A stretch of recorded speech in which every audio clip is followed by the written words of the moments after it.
Non, bah, décidément, toujours pas. Je ne vois toujours pas la vidéo de Jeanne, donc ça n'a pas l'air de marcher. Frustration! Bon alors, on a quelques soucis techniques avec la vidéo qui fonctionne pas. Donc, ce qu'on peut faire, t'as encore un écran noir? Ça veut pas. Ah, donc ça veut pas du tout. Euh, Qu'est-ce qu'on peut faire pour ah, tu nous vois toutes les deux, Catherine. Euh, Est-ce que vous voulez qu'on se fasse une petite réunion sur Zoom? On vous donne rendez-vous, on se crée un lien, quelque chose comme ça. Euh, alors attendez.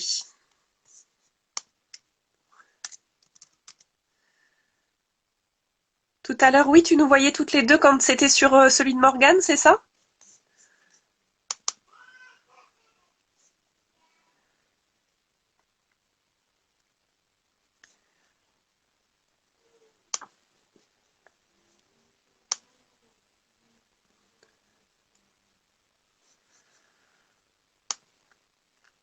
Alors. Sur moi, d'accord. Tu voyais Morgane en même temps. D'accord. Ah, alors pourquoi nous on le voit pas? Ça va pas être très pratique pour poser les questions.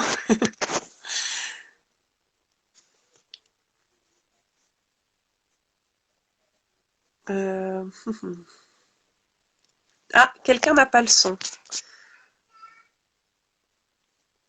T'as pas le son, Sylvie? Tu m'entends pas du tout quand je parle, je dis.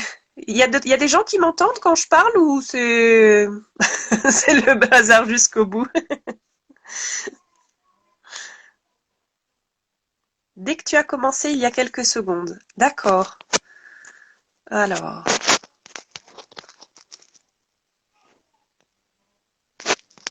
Oui, j'ai l'impression que ça veut pas du tout. Pou, pou, pou. Qu'est-ce qu'on peut faire?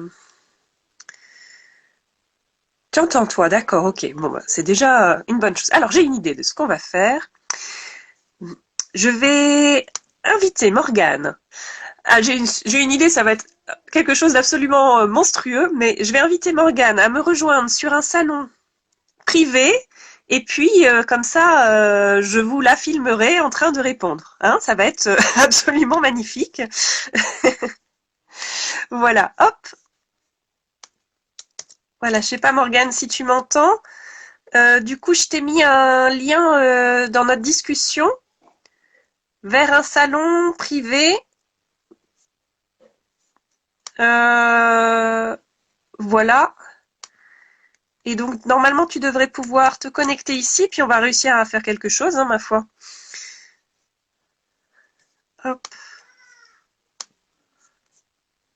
voilà.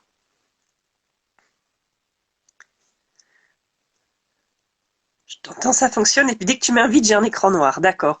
Bah, écoute, sur notre discussion Messenger, je t'ai mis un lien vers un salon privé sur Messenger. Comme ça, on va faire ça par salon interposé. On va voir si les gens arrivent à t'entendre comme ça. Alors, attention. Tadam! Quelqu'un de plus intéressant à voir que moi. Voilà! Donc, comme ça, vous avez Morgane quand même. Et puis, on va réussir à s'en sortir comme ça. Bonsoir Morgane. Bonsoir, est-ce que ça fonctionne à peu près là? Parce que là, depuis tout à l'heure, c'est la cata. Est-ce que vous entendez quand Morgane parle depuis mon ordinateur?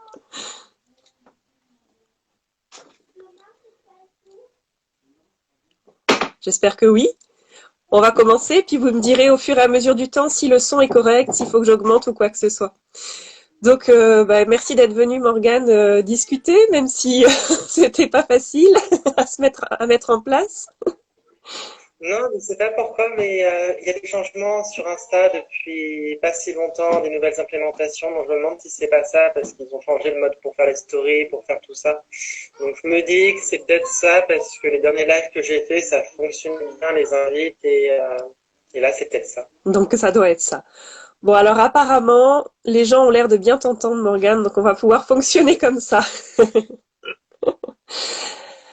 Alors, du coup, peut-être que tu peux commencer par te présenter un peu pour les gens qui te connaissent pas, même si je pense que parmi ceux qui sont là ce soir, tout le monde doit te connaître. Alors, bonsoir tout le monde. Donc, je m'appelle Morgane Stankiewicz. Je suis autrice et éditrice chez Noir d'Absinthe. Donc là, j'ai fait une petite entorse aux habitudes pour les éditions Jeanne Sélène. Et donc, moi, j'écris principalement de l'imaginaire, mais en fait, un petit peu de tout, vraiment de tout. Et voilà, enfin, avec plutôt des sensibilités féministes et engagées, où justement je cherche à, à aller au fond des questions à chaque fois, à proposer les personnages les plus complets, les plus riches possibles. Et d'où le fait que je participe à ce projet pour les éditions de Jeanne Sélène. Super, je te remercie. Alors surtout si vous avez des questions précises, vous n'hésitez pas, vous les marquez. Moi, j'ai accès à ce que vous mettez, même si Morgane, du coup, n'y a peut-être pas accès ou sur ton téléphone à côté. Ou... Non, du coup, c'est pas possible parce que là, je suis sur mon téléphone D'accord. pour le micro, Donc je te transmets. Il n'y a pas de souci. Ouais, je Ah, vois pas le live là, du coup. alors du coup, en attendant qu'il y ait des questions qui soient posées directement, est-ce que tu peux nous expliquer un petit peu comment tu as reçu mon invitation, puisque en fait, je t'ai invité à écrire cet album en fait. Alors oui, c'était rigolo, c'est que quand tu m'as envoyé un petit message, un de ces jours, il n'y a pas si longtemps, hein, c'était cette Mm. année, pour me dire que tu aimerais bien faire un livre sur le sujet de la transidentité et un livre on voice, parce que c'est important d'avoir des livres on voice et que tu avais pensé à moi. Mais du coup, ça m'a fait très plaisir, bien sûr, et je me suis dit, j'ai jamais écrit pour les enfants, je lis pas de livres jeunesse, donc c'est typiquement quelque chose que je ne sais pas faire, et du coup, ça m'a intéressé. Et alors tu parlais de On Voice, il y a peut-être des gens qui savent pas trop ce que c'est que le terme On Voice. Oui, le terme advice, c'est un terme anglo-saxon, mais il y a beaucoup de termes qui sont anglo-saxons autour de tout ce qui est militantisme queer, et pas forcément militantisme, mais même les questions. Et unvoice, ça veut dire propre voix en traduction mot à mot, c'est très laid et c'est pour ça qu'on garde le mot anglais. Et ça signifie que un texte est écrit, un texte ou une œuvre est produite par un artiste ou une artiste qui est concerné par le sujet qui est décrit. Ce qui est surtout important quand ce sont des sujets qui parlent de personnes minorisées, de questions actuelles où c'est toujours bien de laisser, c'est toujours bien, c'est toujours mieux même de laisser la voix à des personnes qui sont concernées. Parce que ce qui se passe souvent sur ce type de thématique, donc là on parle de transidentité, c'est d'avoir des personnes qui ne sont pas directement concernées, mais qui produisent des œuvres sur le sujet, et parfois très bien, mais souvent avec des décalages, une vision finalement qui est extérieure et qui n'arrive pas à retransmettre parfaitement les thématiques, la sensibilité, enfin qui est un petit peu en décalage. Donc c'est d'autant plus important non seulement pour la qualité d'une œuvre, mais pour la représentation des personnes minorisées, d'avoir justement des œuvres de fiction qui sont on voice. C'est un grand combat aujourd'hui. Surtout, ça l'est beaucoup dans le cinéma, ça l'est un petit peu moins en littérature, mais ça l'est quand même d'avoir cette représentation par les personnes qui sont directement concernées par un sujet et qui en parleront le mieux. Merci. Merci pour ton explication. Et alors, du coup, tu as accepté de travailler avec moi. J'en étais vraiment ravie. Et qu'est-ce qui s'est passé dans ta tête? Comment tu as créé Léa? C'est venu comme ça. C'est compliqué parce que l'artistique, ça vient toujours n'importe quand, n'importe comment. Donc je sais plus le moment précis où c'est venu. Donc ça m'a pas pris tant que ça de temps, mais je fonctionne pas mal avec un côté en travail de fond quelque part. Aussi, on entend maman qui crie. Je suis occupée, mon chéri. Tu reviendras tout à l'heure, s'il te plaît? Les outils de pâte à modeler sont sur la table basse dans la salle à manger. Voilà. Excuse-moi. Donc du coup, ce n'est pas arrivé comme ça, justement, l'inspiration. J'ai la chance d'avoir mon petit espace bien au calme. Et oui, mais je travaille beaucoup en fond de plan, enfin en travail de fond. Donc les idées, je les cherche un petit peu, je laisse venir. Et puis c'est venu un peu naturellement cette image d'un petit lion justement qui est venu et qui vivait cette histoire. Ça m'est venu par intuition, les images qui sont d'abord venues. Et le lion, c'est l'animal qui est parfait pour parler du sujet, mais je pense qu'on y reviendra. Mais j'ai pas eu de voilà, c'était l'inspiration. C'est les personnages, ils sont venus, ils étaient comme ça, sous cette forme-là, des petits lions noirs, et puis après j'ai fait avec. Enfin, j'ai pas choisi, on choisit pas ces choses-là. C'est sûr. Alors du coup, oui, tu parlais effectivement que le lion était parfait comme animal pour parler de la transidentité. Alors qu'est-ce qui t'a semblé parfait avec le lion en particulier? Eh bien, on s'adresse à des enfants ici, des enfants de 4 ans et plus, et les animaux sont parfaits pour parler à ce public. C'est parfait pour parler globalement, parce qu'il y a ce côté empathique où on arrive assez facilement à se mettre à la place d'un tel animal, et en même temps, ça permet d'avoir ce lien qui se fait tout en ayant une prise de distance aussi. Et du coup, le fait de ne pas être directement dans le personnage et de ne pas forcément vivre les douleurs du personnage de la même façon que quand c'est un être humain. Ça, c'est donc. Aurore, est-ce que tu veux bien attendre un petit peu, s'il te plaît, ma puce? Tout à l'heure. Merci. Numéro 2. Et ils sont adorables. Et du coup, je disais, oui, le lion, du coup, le lion est venu assez naturellement comme animal parce que c'est un animal qui, dans l'imaginaire collectif, est très marqué en genre. Et on identifie assez facilement les lions des lionnes et il y a des détails physiques qui permettent de le voir. La crinière est très visible comme ça, et ce qui fait qu'elle permet à un enfant assez tôt, en fait, et c'est très facile d'identifier, tiens, ça, on voit une crinière, donc c'est un mâle, donc c'est un garçon. Et ça permet de commencer toute la déconstruction sur ce côté-là, que c'est pas si évident que ça, et qu'un détail physique n'équivaut pas forcément à la réalité de la chose. Et donc, c'est la métaphore parfaite de la situation en fait que vivent les personnes, tout le monde d'ailleurs, parce que la pression du genre est omniprésente. Hein, c'est pas seulement une question qui est présente pour les personnes transgenres, mais elle est particulièrement marquée pour les personnes transgenres qui, en plus, ne se reconnaissent pas dans ce qu'on appelle leur genre assigné à la naissance. Merci. Alors du coup, une question qui nous a beaucoup été posée quand on a parlé sur ce sujet-là, c'était pourquoi je t'avais demandé un texte qui s'adressait aux enfants à partir de 3-4 ans et pourquoi si tôt? Quelle est ta vision, toi, de cette chose? Pourquoi je t'ai demandé ça?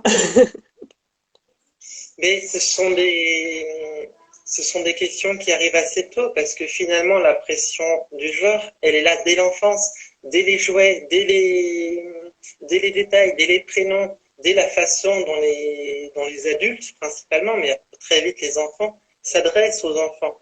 On ne parlera pas à une petite fille de la même façon qu'un petit garçon, on l'habillera pas pareil, on lui donnera pas les mêmes jouets, on n'écoutera pas de la même façon. Donc ça, les marqueurs de genre arrivent très très tôt. Et y a des enfants qui quelque part s'y conforment, et de toute façon c'est très triste de se conformer à une telle pression qui a de toute façon rien à voir sur les enfants. Donc ça, c'est tous les processus qu'on fait de déconstruction aussi avec le féminisme, et ça tu fais ça avec d'autres livres notamment. Donc ça c'est particulièrement important de dégenrer dès le début cette pression qui est vite insupportable et qui enferme les individus, et sans même parler d'enfants, parce que ça commence à l'enfance, mais ça commence très très tôt. Ça commence avant même la naissance, en fait. Mais il peut très bien y avoir des enfants qui se reconnaissent pas forcément dans les modèles qui leur sont donnés ou qui côtoient des personnes adultes, des adolescents ou autres qui ne se conforment pas non plus et qui, du coup, leur expliquer que ce n'est pas aussi évident que ça et qu'en fait, de montrer avec des mots assez simples et une histoire assez simple mais finalement profonde parce qu'on peut faire simple et profond à la fois.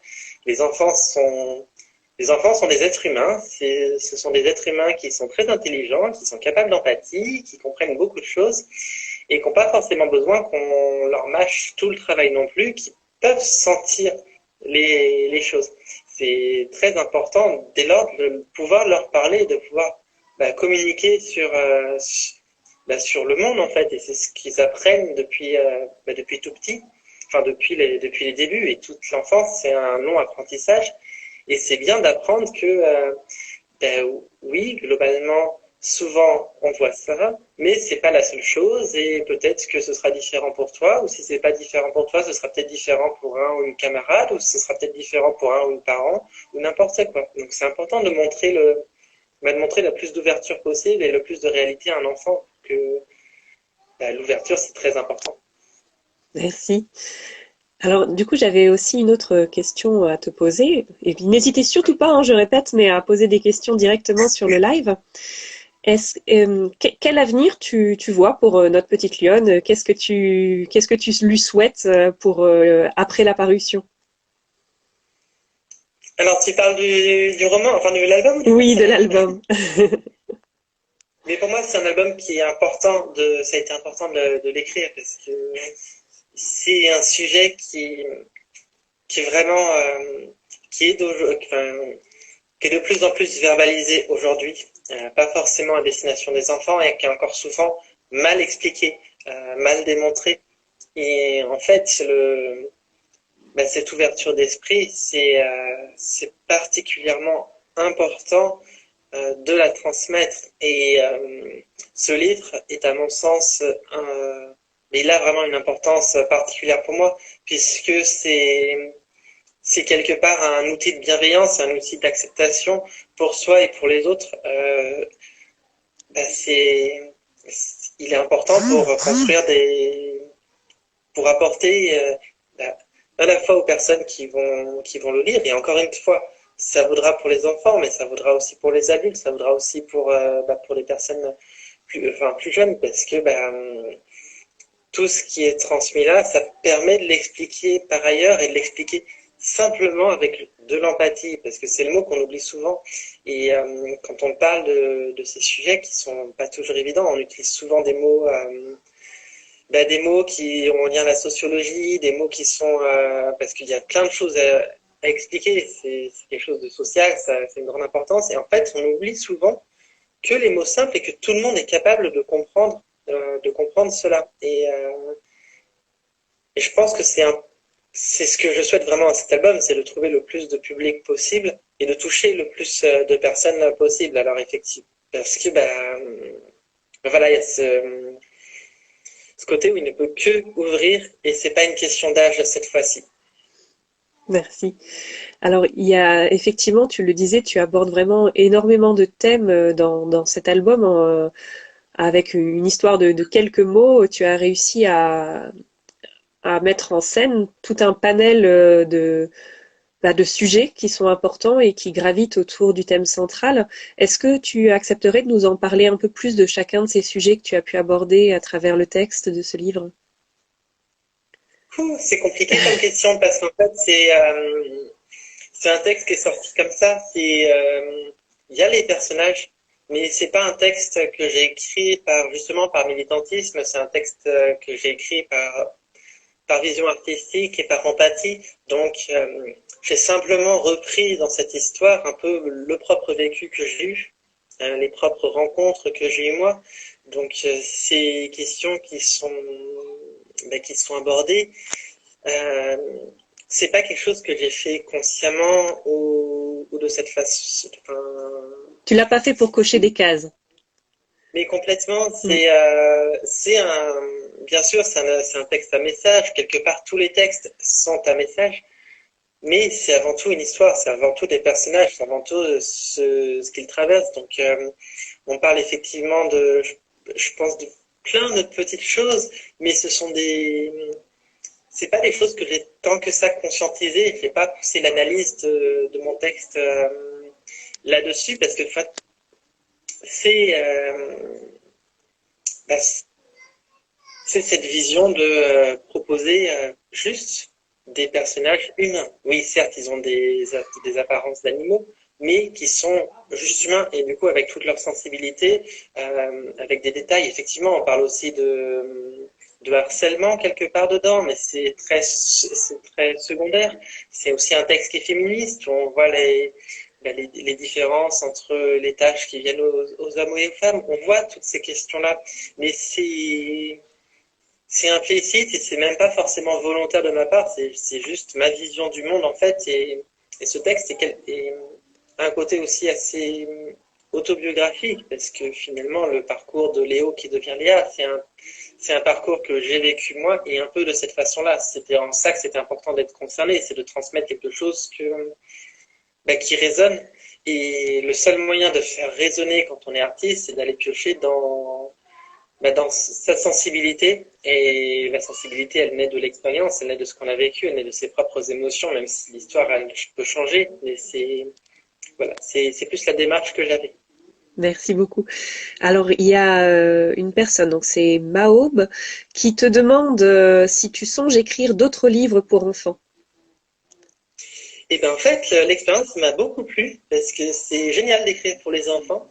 J'ai eu de l'aide avec ce texte. J'avais écrit une première version et puis une amie à moi qui est libraire en jeunesse, avec qui tu avais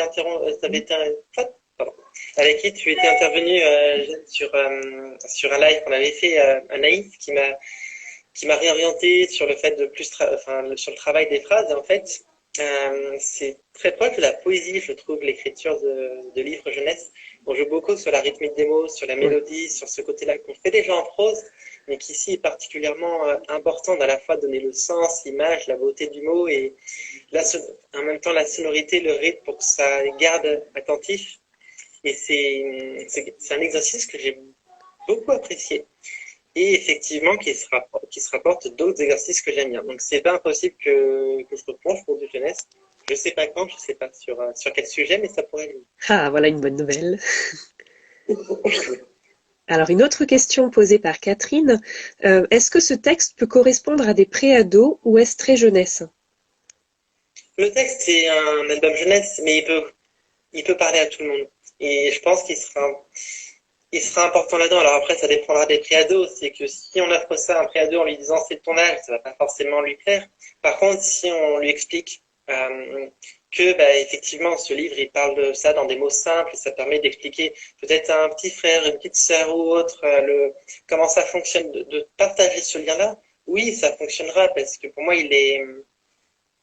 un texte n'a pas forcément d'âge, il y a un âge début pour pouvoir le comprendre les mots, mais c'est tout en fait. Après, il n'y a pas de. Enfin, pour moi, il n'y en a pas. Je sais pas ce que tu en penses toi parce que tu connais mieux le jeunesse, mais je vois pas de limitation là-dessus parce que c'est que le transfert d'émotions. Et en fait, tout ce qui est dit dedans est vrai. Il n'y a pas de. Voilà, c'est pas simplifié pour les enfants. La façon de parler, oui, les dessins sont très doux. Il y a ce côté-là, mais encore, c'est même pas simplifié la façon de parler. C'est simple, mais c'est pas simpliste. Donc pour moi, ça peut parler à tout le monde. Je pense aussi qu'effectivement, c'est un album qui peut parler à tout âge. Et comme tu dis, c'est plus la vision que peut avoir éventuellement un préadolescent de se dire oh, c'est un album jeunesse, donc je me sens pas, on va dire, valorisée si on me donne ce livre-là en me disant que c'est pour mon âge. Mais par contre, effectivement, si on me dit que c'est pour partager, oui, tout à fait, complètement. C'est un livre qui peut parler à vraiment tout âge, à mon avis, et même des personnes adultes qui ont du mal à avoir de l'empathie et à comprendre de l'intérieur pour mieux, comment dire, pour mieux comprendre ce que peut être la transidentité. Je pense que ça peut aussi aider à se glisser dans la peau du personnage et à avoir un petit aperçu, en tout cas, de ce que peut ressentir la lionne dans cette histoire. Est-ce que tu as d'autres choses que tu aurais aimé dire à propos de Léa, de l'album, de ce qui se passe autour Bah oui, peut-être ce qui se passe autour, parce qu'on n'a pas parlé de Flo, Flo Ouais, Kira, qui est illustratrice de l'album, et qui est une illustratrice talenteuse, mais qui est aussi une amie à moi. Et c'était important quelque part d'avoir Flo aussi qui travaille sur l'album en dehors de ses compétences qui sont là. Mais le côté aussi que Flo était l'une des personnes qui était là, moi, dans ma propre transition, qui a vu ce que je vivais, qui l'a partagé, bah, qui a fait partie de cette troupe de Lyon au final autour de moi, parce que c'est beaucoup ça, c'est ce que je montre là. C'est quand je parlais de mon vécu, mais cet album, il montre la petite Léa, mais la petite Léa, elle est entourée et elle est comprise. On n'est pas dans un texte qui va montrer à quel point c'est difficile d'être une personne trans. On va pas dans un texte qui va aller faire pleurer ou quoi que ce soit. C'est tout l'inverse. C'est qu'en fait, on montre à travers le personnage de Léa ce qui est possible et ce qui est possible de positif avec le bon accompagnement, la bonne empathie. Et j'ai la chance de le vivre moi de cette façon-là. Et c'est aussi un encouragement en fait cet album parce que Léa est incomprise au début, mais en fait dès qu'elle explique, elle est acceptée. Et c'est l'importance en fait c'est la place que peuvent prendre les personnes qu'on dit alliées. Les personnes alliées, c'est encore une fois un terme qu'on entend beaucoup dans le milieu queer. Ce sont des personnes qui ne sont pas forcément directement concernées, mais qui peuvent être là aussi et soutenir et en fait montrer que les personnes concernées ne sont pas seules sans leur prendre leur voix, parce que ça c'est quelque chose qui se fait, mais finalement en étant là. Et ce texte, il montre aussi comment être une personne alliée, comment comprendre une personne qui est concernée, comment l'accompagner, comment l'aider. Alors avec des mots qui sont encore une fois très simples, hein, il n'y a pas beaucoup de pages, il n'y a pas beaucoup de contenu, hein, c'est pas un mode d'emploi, mais en même temps, sur le côté émotionnel et sur le côté soutien, c'est là. Et Léa, elle n'est pas toute seule, elle est vraiment elle est entourée et elle se trouve une sororité quelque part qui l'aide beaucoup dans l'acceptation de qui elle est au fond. Et voilà, donc Flo faisait partie de cette sororité que j'ai eu moi et c'est chouette d'avoir quelqu'un qui ce n'était pas concerné par le sujet, qui a illustré, mais qui en même temps a été là et l'a fait dans la vraie vie et pas seulement avec le dessin. super. Merci d'avoir précisé toute l'importance que peut avoir Flo dans l'histoire et pas seulement pour ses dessins. Est-ce qu'il y a d'autres choses éventuellement donc que vous voudriez dire dans le chat et ou que toi tu souhaiterais préciser du coup? Moi, je dis beaucoup de choses déjà. Oui, Donc, s'il y a des questions, c'est avec grand plaisir. Euh, je réfléchis en même temps à ce que je pourrais ajouter et ce à quoi je n'ai pas forcément songé.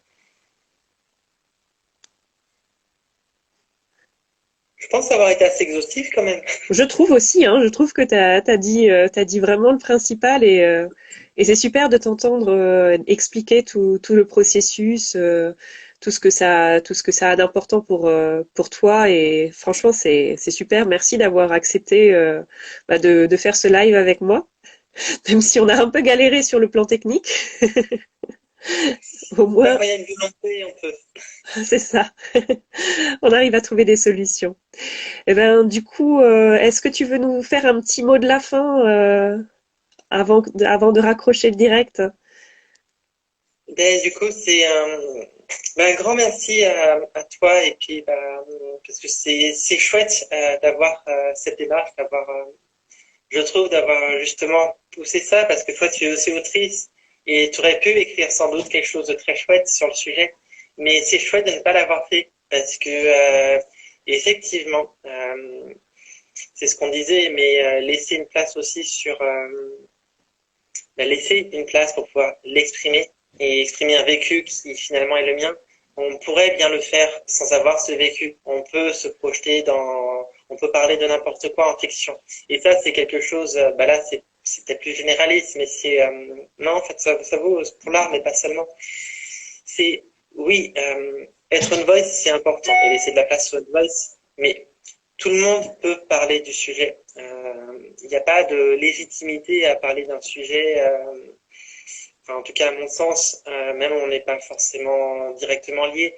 Et on peut parler de ça avec d'autres personnes. On peut aussi se documenter quelque part, se renseigner, trouver de la ressource, il y en a beaucoup aujourd'hui, et communiquer sur le sujet, parce que c'est bien d'avoir les voix des personnes concernées, mais c'est bien que ces voix soient portées. Et ça vaut pour la transidentité, mais ça vaut pour en fait toutes les catégories de personnes qui sont minorisées, et justement dont on parle pas toujours aussi bien. Voilà. Ce livre est une ouverture là-dessus, mais ça doit pas être une finalité. Et si vous lisez ça, vous avez envie d'écrire des livres jeunesse, que vous avez envie d'en parler au-delà du livre avec les enfants, et justement, il faut le faire et suivre la sensibilité dessus. Il n'y a pas de limitation. Il faut pas être trans pour comprendre les trans. Il faut juste être humain, en fait. Ou lion. Enfin, ça dépend. Ou Lyon, oui. Lyon, c'est pas mal. Écoute, merci beaucoup Morgane.